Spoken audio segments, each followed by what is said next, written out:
been dismissed under Pennsylvania's economic loss rule. Won't tell you what that is, but it's not good for the plaintiff. Ohio has a different rule, so we ought to be okay, but you know, they could invoke it. And then lastly, it's not good enough that you say, you know what, I was here, there was a big cloud above me with a bunch of known carcinogens, therefore pay me for medical monitoring.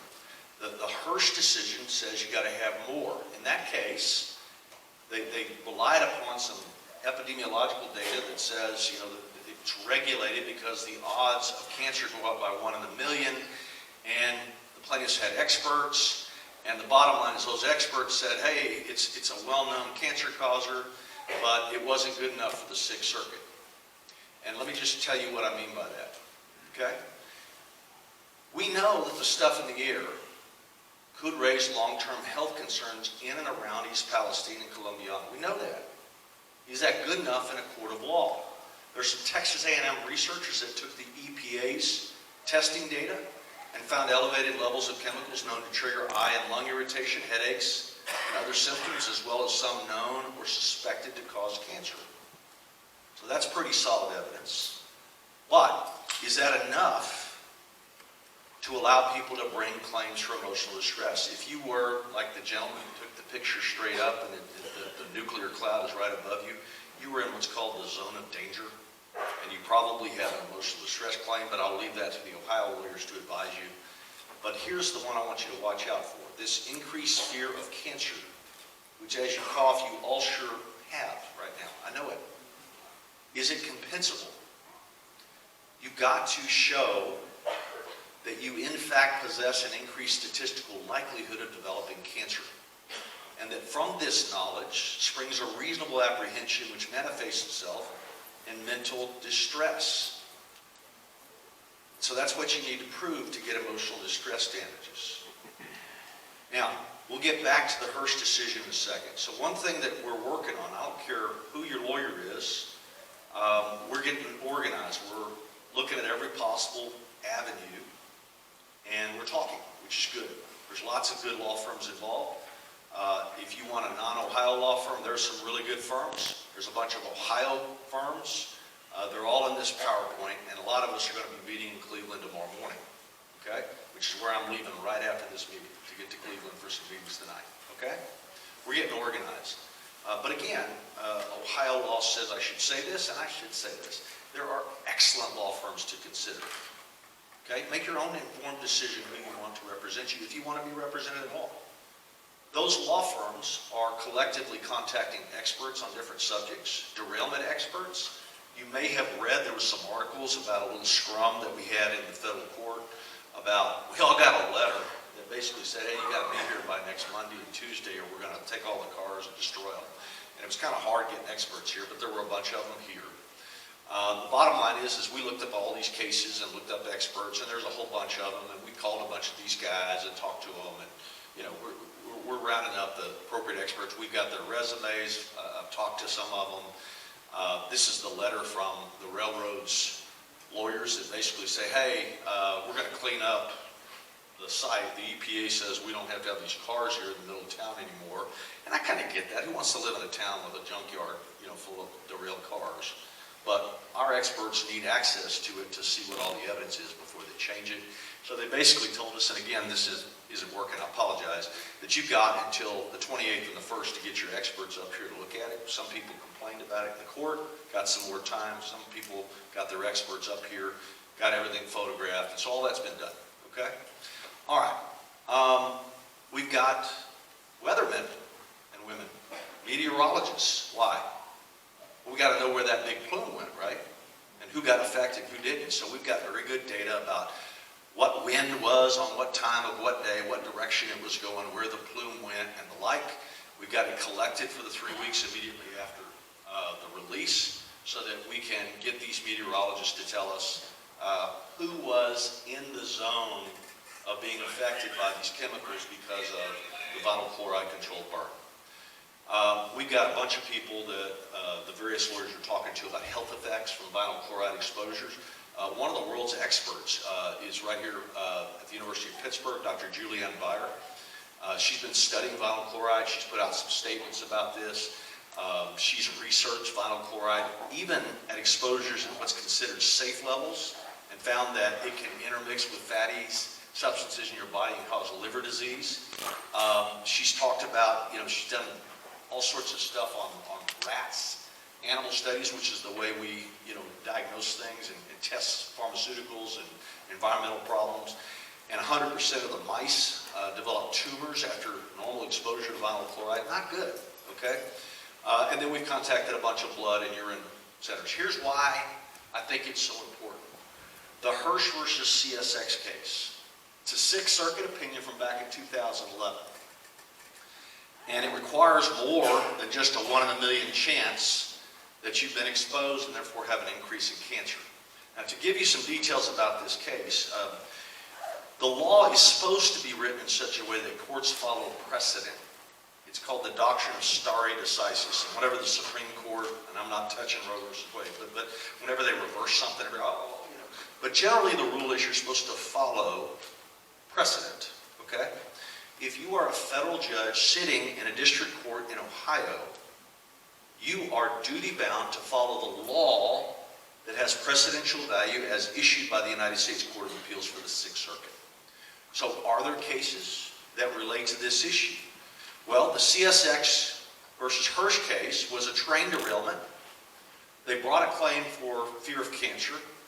A judge named Dan Polster dismissed the case, saying the evidence wasn't good enough. Now, Dan Polster is not seen as a terrible judge for the plaintiff's side. You've heard a lot about the opioids litigation. He's the federal opioid judge. Okay, and I've been involved in that the last 5 years. I mean, it's one of the biggest cases in history, and he's managed that. But he dismissed this derailment case against CSX seeking fear of cancer damages. And basically he said their experts said, we know that they're distraught. We know that they've seen all this stuff, but as of now, they haven't been able to prove any discernible, compensable injury. What does that mean? They don't have cancer yet. Second thing, in addition to your photographs, I want you to journal everything that you've experienced up to now and continue to journal what you've experienced. Date it, write it down. When you wake up with a scratchy throat, you say that. When you've got headaches, you write that down. You go see medical professionals. Trust me when I tell you, in front of a jury, they are a hell of a lot less impressed with somebody that said, I suffered from all of it. Did you see anybody about it? No, I didn't get around to that. So if you are suffering from these conditions, go see a doctor, okay? There's things that you can do that help that, by the way, okay? But you need a discernible, compensable injury, something that you can prove. Now, in this case, their alleged injuries consisted solely of the increased risk and the corresponding cost of screening for certain diseases that, according to the plaintiffs, are more likely to occur as a result of the train crash. And that was the increased risk of cancer because of what they were exposed to. But the Sixth Circuit says, but the question remains, are these plaintiffs actually at such an increased risk of disease that they are entitled to a medical monitoring program? Now, here's where the court kind of threw out a favor to us. It's called dicta. It wasn't the holding of the case, but it's like, well, perhaps they might have been able to survive summary judgment had their expert provided some indication as to why medical monitoring would be the standard practice for risk-assist remotes. Perhaps, though we do not require blood tests in every toxic tort case, the plaintiffs might have survived summary judgment had they obtained that kind of evidence, okay? So again, you get tested or not, it's your decision. I would do it for my own health. It also helps a lawsuit if you can show that this was in your system. And God forbid, I hope every one of you come back negative, okay? But at least you'll have the peace of mind of knowing. All right. One of the rules in any litigation is it worth your time? Can the company pay? Norfolk Southern is one of the big four railroads in this country. They are a cash cow. They've been ordered to pay for the cleanup. They really didn't want their stock to go down, so they immediately disclosed that we have $1.1 billion in liability insurance. That's that same insurance that paid off the lady that died over in New Jersey. Okay? Is that enough after they have to pay for all the cleanup and everything? Probably not. So do they have money on top of that? Well, we go to their annual report on 10K, which ironically was, filed last week right before we came here, I think on the day that President Trump was here. They say, okay, here's what we've got. And they admit losses associated with such an accident could exceed our insurance coverage, resulting in a material adverse effect on our liquidity. What's their liquidity? They have about $12.7 billion in what's called stockholders' equity. They have a lot of cash on hand. They can pay for this. Last thing I want to tell you, and this is the bummer. I mean, I love doing these meetings and sitting here and answering all your questions until the night is over. But there's something about your rules that say I can't do that. Before I go into any other state, I hire an ethics counsel from that state to tell me what the rules are, and I'm glad I did it here. Very good firm, Koblenz, Penvos, and Froning. They gave me a letter from the Supreme Court of Ohio, the Board of Professional Conduct, that answered two questions. May a lawyer present a legal seminar to prospective clients and provide brochures and folders with firm information at the entrance or exit of the seminar? And you can do that, but you can't personally distribute them. So they're outside if you want to see them, okay? But I'm not going to hand them to you because that would violate this letter. Second question, may a lawyer stay after a seminar to answer follow-up questions of attendees or meet with attendees who sign up to meet with a lawyer in advance of the seminar? You would think the answer would be yes because we're trying to get information. The answer, according to this committee, is no, so I'm not going to violate that. And I apologize to you. But I told you there was a workaround, and let me just tell you what it is. You can go on that website and sign up. You can wait. I'm not a big high-pressure guy, okay? But I use a lot of technology. I do a lot of communication with clients via what's called telephonic town halls, video, texts, this kind of thing. So if you do that, we're going to ask for your email address and your cell number. It's not because I'm going to be bothering you. I'm certainly not going to sell it to anybody, okay? But it's the way that I can give you updates and like that. So Monday night at 6:30 Eastern, if you are one of the people who has signed up with my law firm, you will get a call on the number that you gave us, and you'll have the ability to press *5 or whatever it tells you to do, and you can listen in as I go through, and basically I've got a big long list of questions that people have asked that the Supreme Court of Ohio's Ethics Committee says I can't answer today. But I'll answer them on Monday with respect to people who are my clients. Some parting thoughts. Number one, your health is the primary thing that matters here. I always tell people, do not let a lawsuit get in the way of your life. Okay? It's your decision whether you stay or go. It's your decision what's in the best interest of your family.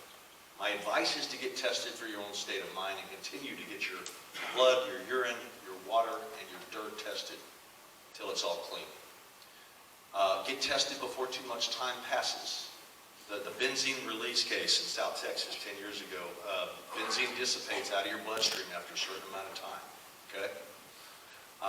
I don't give medical advice.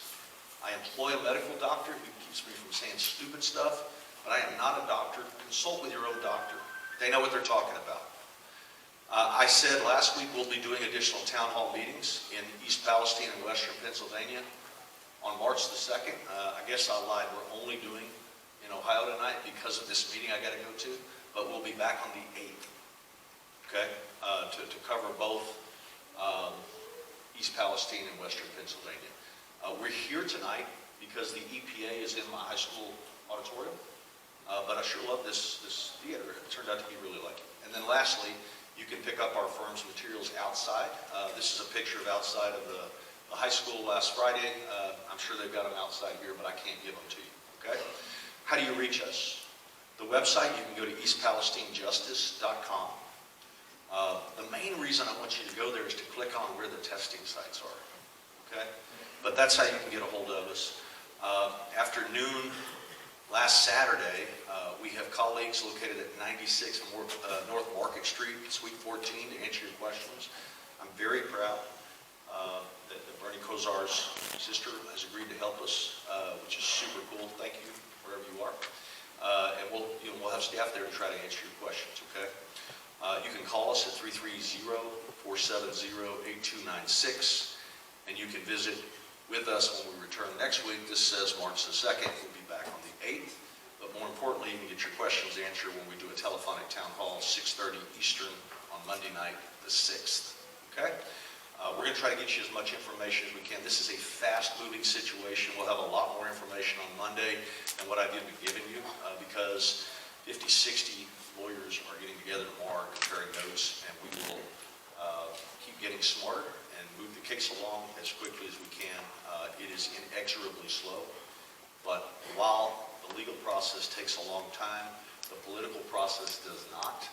Take advantage of that bill that just got filed and demand that they put testing dollars in there so that we can get you all tested as quickly as we can. He says I've got the address wrong. 12 East Main Street, Suite 14. Okay. Right next to the donut shop where I pigged out last Friday.